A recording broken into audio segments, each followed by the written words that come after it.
Well, thank you very much for having me here, and I just have to say it's a real honour and a privilege. And I know quite a few people have said they have been praying about this situation that I'm in as well, and I'm very grateful to anyone who has been praying. So just to give a little bit of background, for about 20 years I've been praying outside abortion centres in Birmingham mainly. So I started doing this, as I say, about 20 years ago, and the first abortion centre I went to pray outside was an abortion centre called Calthorpe Clinic. Now, this was the first abortion centre to open in the UK, and at one point they were doing about 10,000 abortions a year, so this is a really, really busy facility.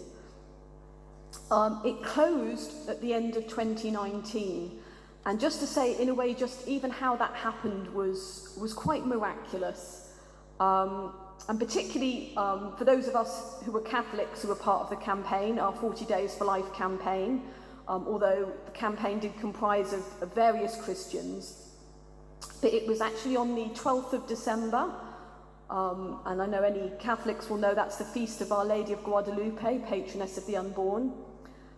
The manageress came out of the abortion centre and announced that the clinic would be closing at the end of that year. And she came out with a bag of donuts to hand out, so she was being very friendly.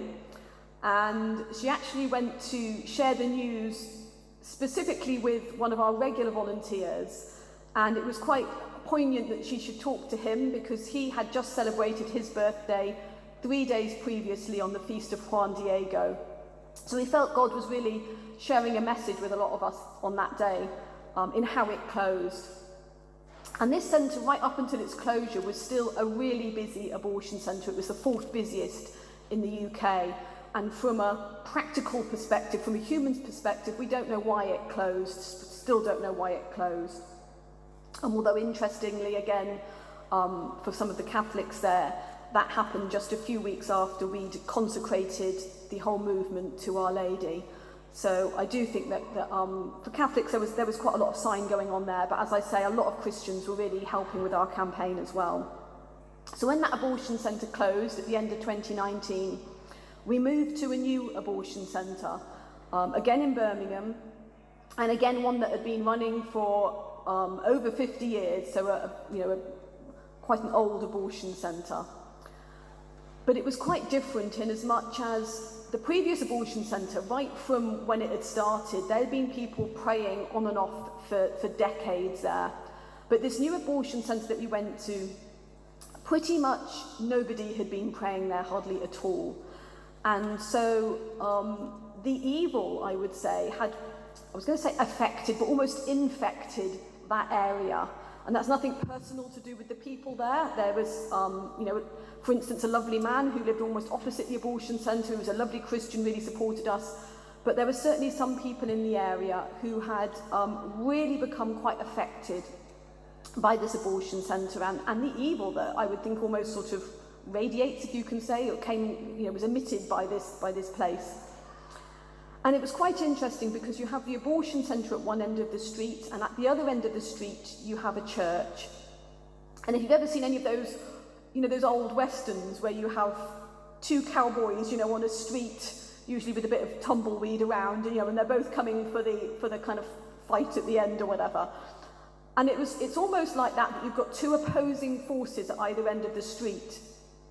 And now we've got this buffer zone part way down the street. It's almost like the line has been drawn as to where this battle is. So the atmosphere when we moved there was very different from where we had been. A lot of aggression in this area. So although we were just 2 or 3 people at a time quietly praying outside the abortion centre, we didn't even have any posters at all. Just had some leaflets that talked about the help that we offered and a little bit of information about pregnancy. The backlash from the locals was really, really strong. So we were sworn at and spat at, we were physically abused, we had our property stolen, we'd have cars driving down the street at fast speed towards us and, veering off at the last minute. Young women were told they were going to be followed home and things would happen to their families. The aggression was terrible against us. And there was even one person who ended up having to do what's called restorative justice, because we caught on camera, the physical abuse that he was giving to our volunteers. But as you can imagine, the locals still managed to portray us in a terrible manner, which was always gleefully picked up by any local reporters. And it was into this sort of atmosphere that the council and the police went along with them in supporting this buffer zone, this PSPO called a Public Space Protection Order that they brought in. So I'm sure a lot of you will have heard about the public space protection orders now, that originally used to be used for things like, dog fouling and drunken disorderly behaviour. But a few years ago, they started to be used for creating buffer zones around abortion centres and essentially just trying to move anybody offering alternatives or even praying away from abortion centres. And I know sometimes people say to me, it must be very difficult for police to implement these laws, because they are worded so terribly. But I would say that certainly with a PSPO, it can only come into place when it's signed by the local police officer in charge. So the police actually help bring these PSPOs in, so they're not entirely innocent, and if they do find them at all confusing, it would have been best for them not to sign them into being anyway. So my volunteers, the 40 Days for Life volunteers, that the campaign that I run in Birmingham, they moved just outside the buffer zone, which happened to be just outside this church. So there was, again, just 2 or 3 people at a time, always for 12 hours a day when we were running our campaigns, but just quietly praying outside the church. But the aggression was still really, really strong. And I think this is interesting because obviously, how it's portrayed is that locals were concerned that we were harassing or intimidating women. If that really was the case, why were they still bothered when we were right down at the other end of the street, barely even in sight of the abortion centre, just quietly saying our prayers outside a church? But again, we were still being subject to the abuse from locals. There's still these physical attacks and being spat at regularly, and there was a car parked right next to us with, rather unpleasant messages written all over it, but obviously one of the locals stuck there for 40 days. And it was into this atmosphere that I really felt that I should go inside this buffer zone and say some prayers inside it. I'd looked at the wording of the buffer zone, and it doesn't ban people, and I think that's important because some people get confused and think it's a bit like a restraining order that says you can't go there. And a PSPO can only ban certain types of behaviour. So it banned, protesting to do with abortion, for instance, in that area. Now, I never have or never intend to go and protest outside abortion centres, certainly when they're open. We go there to offer help and alternatives to people either in crisis pregnancies or to women who've had abortions who might be coming out to a point where they can find some healing. But I decided to go into the buffer zone and just quietly say my prayers there. So I didn't have any leaflets on me, no poster, no Prolife t-shirt or anything like that. So I wasn't manifesting my prayer in any way. And clearly I thought, the thoughts inside my head, that can't be anything that's prohibited by any law, whatever that law is, because that's just my private business. So I went in there to quietly pray, and as I said, I'm sure a lot of you will have heard, I was arrested. I was asked whether I was protesting, and I made it clear I wasn't protesting. But when I was asked if I was praying, I said I might be silently praying, but nothing out loud, and I was arrested on that basis. And bear in mind, at that point, I'd only said I might be silently praying. I was locked in a police cell for quite a few hours and quizzed about my activities. The police particularly wanted to know what I'd been thinking about, what I'd been praying for. And I stress that because sometimes people say, it wasn't actually to do with your prayers that you were arrested. It quite clearly was, because this is what the police were quizzing me about when I was in the police station. And after all, it was only when I talked about what I might be silently thinking that they arrested me in the first place.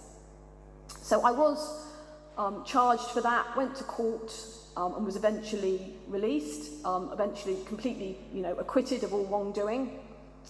And 2 weeks later, I decided, well, since I've been completely acquitted, vindicated of anything, surely it's okay for me to go and do that now. So I went and did exactly the same thing again, as in I stood in exactly the same spot and silently said my prayers again. This time 6 police officers came with a police van, and the police officer told me, your prayers are an offence. And when I said, that I didn't think prayers could be offensive, he just became more emphatic. Your prayers are an offence, he said. And they took me away in a police van. Again, I was in a cell for a while, and eventually was released on bail. And I'm still waiting to hear whether I will be charged or not from that. Now, when this happened, I was aware that it was videoed and this was shared on social media. And I think the first video that went out, somebody told me that within 24 hours it had been viewed 6 million times. And it really became apparent to me that, with all the messages that I received, literally from just countries all around the world, that for some people I was representing the pro-life movement. And I guess that is something that should have twigged a lot earlier on. And I say that because I think all of us who are doing any kind of pro-life work, we are representing the pro-life movement to other people. That might just be people in our family, it might be friends who know us as being pro-life, it could be the stranger who sees us doing something if it's something public. But to someone, we will be a representative of the pro-life movement. And in fact, if we're not, then the question almost is, are we really pro-life? Because it's a bit like being a Christian. If nobody knows we're a Christian, are we really a Christian? If nobody knows we're pro-life, are we really?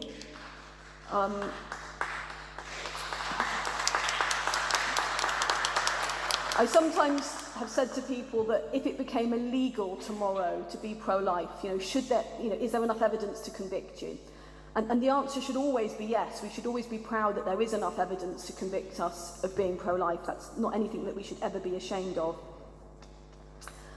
But as I say, it's made me really aware that we all represent the pro-life movement, and it's just made me think a little bit more about how can we be the most effective representatives of the pro-life movement? Because, like a chain, being only as strong as each one of its links, if we don't represent the pro-life movement properly, that can affect how somebody views the whole movement and the impression that they get, which is really important. So I'm just going to share today just some thoughts I've had about how we can really be the most effective pro-life representatives that we can possibly be. And the first thing is really the most basic thing, but I think I'd be a poor Christian if I didn't say this. If we really want to be the most effective pro-life representative possible, we really need to be rooted in Christ, rooted in prayer. I know a while ago I was talking to a pro-lifer in London, and he used to go regularly outside abortion centres to pray. And he said when he first started doing this, he started having a few doubts whether this was what God really wanted him to do. As you can imagine, people were saying, it's a waste of time. People have already made up their minds when they go there. There's no point doing that. And he said one night he literally got down on his knees and he prayed to God and he said, God, show me what you want me to do. If there's something else, some other work you want me to do, I will do it. But if you want me to carry on praying outside abortion centres, I will do that too, but I just want to know. And he said the next day he was waiting for the train at the station to go outside the abortion centre again. And this smartly dressed man in a suit with a briefcase came up to him. And the man in the suit said, I was praying last night and I saw your face. And God told me to say to you, you are my eyes, you are my ears, you are my hands, you are my feet. Wouldn't it be great if all our prayers were answered so obviously as that prayer? But I think that message is meant for us all. If we're in the pro-life movement, we are God's eyes and ears, his hands and his feet. And we do need to really remember that. Another thing that I think is really important if we want to be an effective pro-life representative is to be prepared, both in our minds but also in our hearts. Every word that comes out of our mouth is a reflection of what's in our hearts and our minds. We can't blame anyone else for the ill-informed or insensitive words that we might say. We have to take responsibility.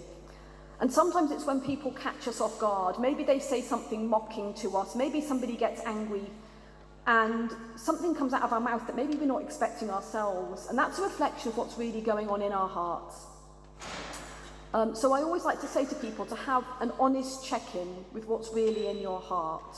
You know, imagine somebody were to say to you that they've had 6 abortions and they're glad. Do we judge them, or do we see the wall that they've built up to deal with the trauma that they've been through and really try and minister to that person? Maybe we're somebody who actively does something pro-life, you know, out in public, and somebody maybe shouts something mocking or disparaging at us. Do we respond with, you know, a witty retort, or do we see the pain and confusion that might lie behind that and treat that person seriously? As pro-lifers, I don't think we should ever say, you know, I don't understand how, you know, a man can shirk his responsibilities, or, you know, maybe I can understand how somebody would make a mistake once, but I can't see how somebody could have multiple abortions. It's our job as pro-lifers to try and understand. And I think one of the really good ways of doing this is to listen to testimonies, because these really open our hearts. And as I say, these really help form our hearts, which is what we need to do.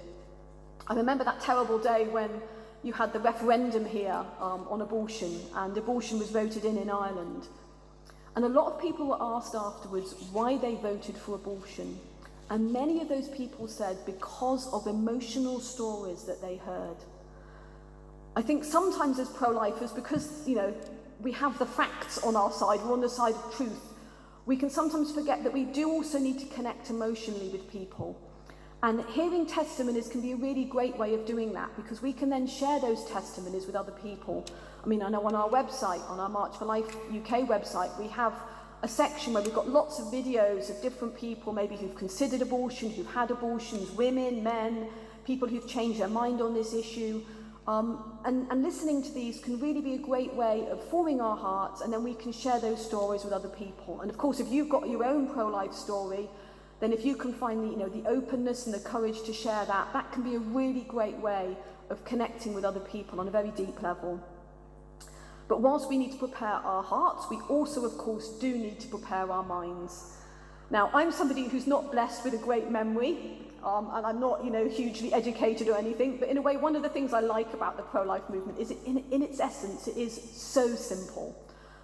You don't need to know loads and loads of information. You don't have to have studied for years. At its essence, it's incredibly simple. What does it mean to be pregnant? That's what the pro-life movement is about.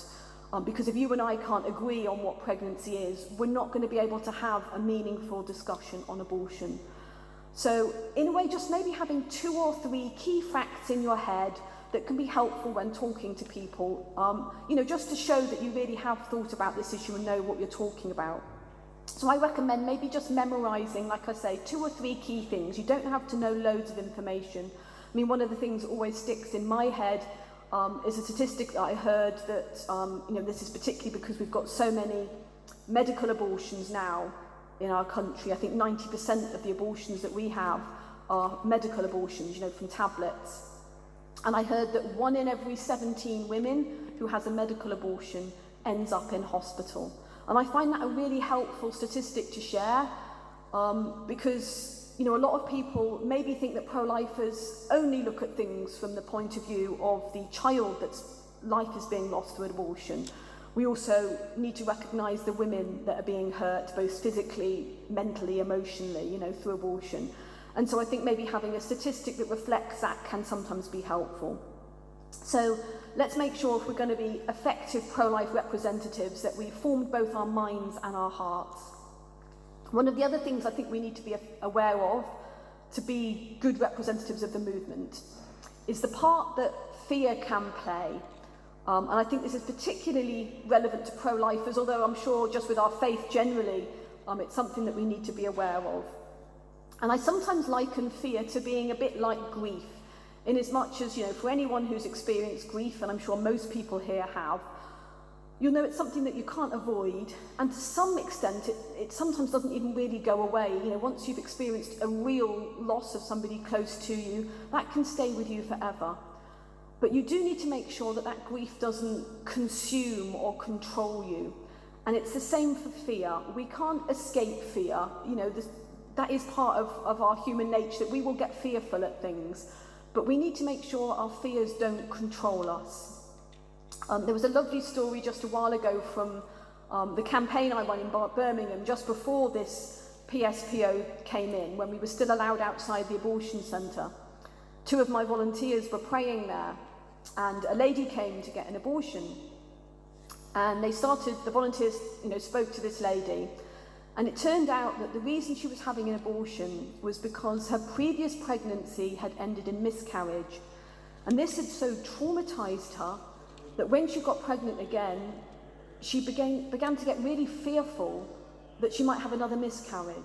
And that fear so consumed her that she decided just to have an abortion and get it over with quickly. That's the illogic of fear. And we all know where that illogic can come from, as in who down there. He really kind of consumes us with the fear and makes us very overwhelmed by it. And I'm sure we've all experienced that in different ways. So they spoke to this lady. They found out, thankfully, that she was a Christian or had some sort of nominal Christian beliefs. And one of these volunteers had a picture on the back seat of their car of Jesus, pointing to his heart. And they went and got this picture and they gave it to the lady and they said, I want you to go home and put this picture up in your house, and every time you walk past it, stop and look at that picture and say, Jesus, I trust in you. Well, the next week, same day, same time, those ladies were praying again outside the abortion centre. And again, that car came back with that lady in it. Now, as you can imagine, their hearts started to beat fast, thinking, oh no, she's come back to get an abortion. But no, she got out of the car and she came up to them and she just said, it worked. Now, imagine if those two ladies had allowed fear to consume them. If they'd been so fearful about going to pray outside the abortion centre, maybe fearful of the people they might meet, fearful of what the neighbours might say, maybe fearful of just people that they knew who might make fun of them or say unpleasant things because of the sort of work they were doing. But no, because they overcame their fears, thankfully they were able to minister to someone else. And I think this is very important because so often it is fear that drives women or couples to abortion. And if we want other people to base their decisions on love and not fear, then we have to do the same or we become hypocrites. So whilst we will often experience fear while doing pro-life work or whilst considering doing pro-life work, let's make sure that that fear doesn't consume us and prevent us from being really effective pro-life representatives. And sometimes if we don't deal with fear, one of the things it can do is make us quite defensive or even angry. And that's another thing that we need to be very aware of if we want to be an effective witness to our pro-life beliefs. I've got a friend who's a nun, and she tells me that anger is almost like a guardsman to our other emotions. And I find it quite a helpful thing to remember that anger and defensiveness in a way aren't so much, well, they're more like surface emotions in as much as they're always masking a deeper emotion. It's a bit like an onion, when you peel off the skin to find out what's deeper inside. So if we are honest with ourselves and recognise at times we can get angry or defensive when talking about our pro-life beliefs, or if we're challenged about what we believe, it's good to take some time to actually think, why do I do that? What's behind that? Is it because there's maybe some pain that I haven't dealt with? Is it because I'm not able to articulate my beliefs effectively and it's making me get a bit defensive? Is it because of some sort of frustration or confusion that's making me angry? And I think once we understand our anger and defensiveness better, then when we meet someone else who is angry or defensive themselves, we're in a better place to be more understanding towards them. And inevitably, if we do witness to our pro-life beliefs, we will meet people who are angry because there's a lot of hurt on the other side. There's a lot of people who've been through abortions or maybe encourage people to have abortions, and that can cause damage to people and that can come out as anger. So we do need to be aware of that, but not fearful of that. And there's another story that I'd just like to share, which I think really helps connect with this point of anger. A friend of mine, Rachel, who runs Rachel's Vineyard in England, the post-abortive ministry for anyone who's been hurt by abortion, she told me how a lady contacted her, and just to say she's allowed to share this story, who had had an abortion. And this lady had been sitting in church and her priest had spoken about abortion, and it made this lady get very angry. And after Mass, she went and spoke to this priest and she said, how dare you talk about abortion? This isn't your place. And she got very cross with him. Well, thankfully this priest recognised that this lady might well be suffering after an abortion herself, and so he told her about Rachel's vineyard. But it seemed that the lady wasn't interested. She just threw it back in his face and went off very angry still. But that lady did phone Rachel's vineyard. She got in contact with Rachel in England, and she managed to get the healing and the help that she, desperately really needed for herself. And Rachel was saying to me at some point she wants this lady to go back and thank that priest for having the courage and the love to talk about abortion. Because when he did, all he saw was the anger. He didn't know the end story. And that's often the case for us. When we do share something and somebody becomes angry, we don't know where that might lead, but it's not necessarily a bad thing. And this just leads me to the next point, which is, I think as pro-lifers, we do need to be aware of the self-doubts that can creep in. And that can happen, like I say, when we see people getting angry, or sometimes if we witness to our pro-life beliefs, sometimes people can get quite emotional, sometimes people can really start to tear up and particularly if it's something that's hitting them very personally, they've been through an abortion, and we see tears, and it can almost be quite frightening. That doesn't necessarily mean we've done something wrong. I always think if I'd been in that priest's shoes, would I have started to doubt myself? Would I have thought, oh gosh, me and my big mouth shouldn't have said anything. Someone else would have said that so much better. Again, all these doubts creeping in that could end up shutting you down. So whilst it is good to reflect on how we witness, not to be put off because somebody has an adverse reaction. That's often a sign that their emotions are surfacing, which isn't necessarily a bad thing. But we also need to look at the flip side of that coin. Whilst we need to be aware of self-doubts, we also need to be aware of pride and ego. So if what we do seems to go negatively, we don't necessarily need to start doubting ourselves. If what we do goes well, maybe somebody does change their mind about abortion, or maybe because of our say-so, somebody goes to get the healing they need, we need to be careful that we don't start getting too proud of ourselves and our egos don't start getting too big. Because this can actually cause quite a lot of division in the pro-life movement, and I've seen that, sadly, far too many times. Looking at what hides behind the divisions can often be pride, sometimes jealousy, pettiness, just silly grudges. But there is so much division in the pro-life movement, and any little thing that we can do to heal those divisions will certainly make us better and more effective pro-life witnesses, pro-life representatives. So do be aware of that in the work that you're doing. And instead of maybe the divisions that we might be causing, let's try and affirm and complement each other in the work that we're doing. And I particularly say this to address men who are here, and it's so encouraging to see men who are here.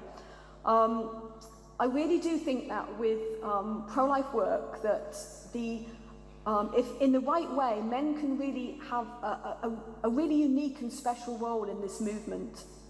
If you look at that commandment in the Bible where we're told to love our neighbour as ourself, I sometimes think we don't focus on the end part of that, as ourself. How can we expect a woman to love her neighbour, her preborn neighbour, her preborn child, as herself, if she doesn't really love herself? There's a lot of women growing up today who've never experienced real love. And I'm not talking about anything romantic, I'm just talking about, that real selfless kind of love. Sadly, far too many women haven't experienced that. And that can really affect how they love other people. And sometimes, if men are really doing the right kind of affirmation to women, this can really help them to understand their self-worth a lot more. So, for instance, if a woman is considering abortion because her partner, the father of her child, her boyfriend, whoever it might be, says he's going to leave her, if that's the only love that she knows, and she thinks she's going to lose that by continuing her pregnancy, what's she likely to choose? She's likely to choose that boyfriend, however, weak and imitational that love is, because it's the only love she knows. Equally, if her career looks to be in jeopardy because of her pregnancy, if that's what gives her value and self-worth, she's likely to choose that career over her child. because everyone wants to feel worth something. Everyone wants to feel loved, right? So I think sometimes to affirm women is a really helpful thing. And obviously I'm not talking about compliments that are inappropriate or, flirtatious. I don't want anyone to go out of here with the wrong message, but genuine words of affirmation to women. Whether that's your girlfriend or wife, your sister, your mum, your work colleague, or a complete stranger. Get used to being more free with the compliments that you give. And I think sometimes men have almost been told this other message nowadays because we're used to maybe thinking of compliments as being inappropriate. But wholesome compliments can really help build women's self-esteem and self-worth up.